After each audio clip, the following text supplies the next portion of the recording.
Imagine a society where you needed a license to sing in public. Imagine a society that made it a crime to sing on the street without a license.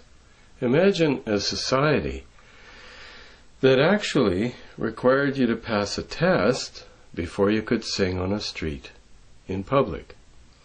If all these things could be done for those who want to sing in public, why wouldn't it be equally justifiable to do it for those who wanted to speak on the street or speak in public? You need a license from the state, from the municipality, from the government.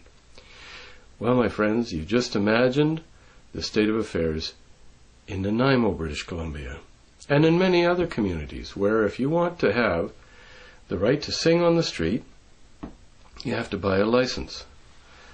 Pretty soon, if this continues, you'll need a speaking license as well. There are many people in society who think that only those who are approved by the state should be allowed to communicate. That's a very sad state of affairs. I intended to do a comment on the buskers of Nanaimo, and particularly Mr. Cunningham, who has asked me to challenge the municipal bylaw of Nanaimo. I had thought I had done one, but I'm doing it now. And what I have to say is this. It's absurd for any municipality to think they have a right to license the right to communicate on the street, whether it be by singing or dancing or by playing a musical instrument or by talking, for that matter. It should never be within the power of any municipality or province or national government to forbid people to communicate by music or the arts at any time or any place, unless, of course, it causes a disturbance with too much noise. That's a different and separate matter. But they don't intend or even pretend that they're stopping disturbances or noise.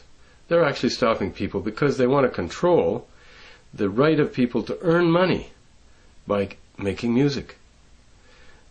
They'd love it if there was just a government licensed body that could decide who could be an artist and who could be a singer and who could be a dancer and who could play the trumpet and who could play the drums and where they could play it and what time they could play it. My friends, if we're going to preserve the right to freedom of expression, we surely have to preserve the right to make music or poetry or speech without government interference.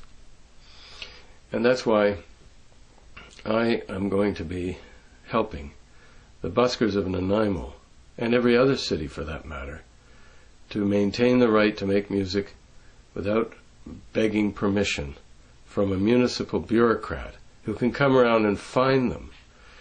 They even went so far as to get an injunction so that if anyone made music and had knowledge of this injunction, they would automatically go to jail, not for making music, but for contempt of court, because the court order existed.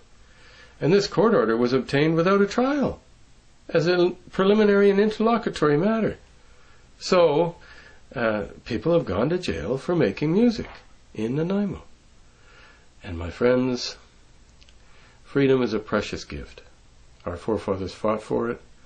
We don't have to fight anybody in the sense of doing violence or harm, but we do have a right, a duty, to stand up for the rights of others so that our own can be preserved, be it Nanaimo or Vietnam or Paris or London or any other city in the world. Let there be music, and let the bureaucrats stay in their stuffy little offices and leave the musicians alone. Another good reason why we have to free the West, so we can have some good laws that maintain individual freedom. Thanks.